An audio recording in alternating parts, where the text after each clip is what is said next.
திடீர்னு ஒரு நாள் ஓவியரை வாங்க பேசணும் அப்படின்னாரு. சரின்னு நான் போனேன். ஸோ அங்கே போனோன்னே பருத்திவீரோட லைனை சொல்கிறார். ஒரு தருதலை அவனை வந்து ஒரு ஸ்கூல் படிக்கிற பொண்ணு லவ் பண்ணுது.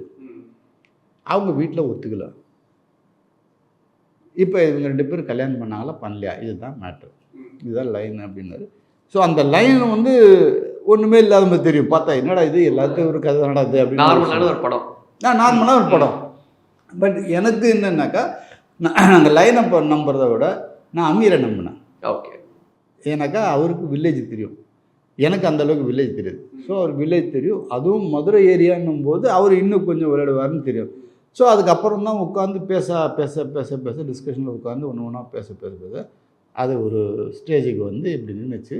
நின்னவுடனே அது ஒரு நம்பிக்கை வந்துச்சு, ஓகே இது வந்துடும் இது அப்படின்னா. பட் பாதி படம் வரும்போது எல்லாருக்கும் ஒரு நாள் செம்ம கான்ஃபிடென்ட்டு படம் டெஃபினட்டாக ஒர்க் ஆகும் அப்படின்னு வந்து அதுக்கு வேண்டிய ஒரு மெனக்கடல் எல்லார்கிட்டையுமே இருந்துச்சு. அமீர்கிட்ட மட்டும் இல்லை, கார்த்திகிட்டையும் இருந்துச்சு, பிரியாமணிகிட்டையும் இருந்துச்சு, பொன்வண்ணன் சார்கிட்ட இருந்தது, எல்லார்ட்டையுமே இருந்துச்சு. அது என்னவோ அவங்க ஒரு டிரைவாக எடுத்துக்கிட்டாங்க, சரவணன் சார் எல்லாருமே. ஆனால் அதுக்கு எல்லாத்துக்குமே ஒரு மூல காரணம் ஒன்று இருக்குல்ல, அமீர் அவருடைய அதீத உழைப்பு.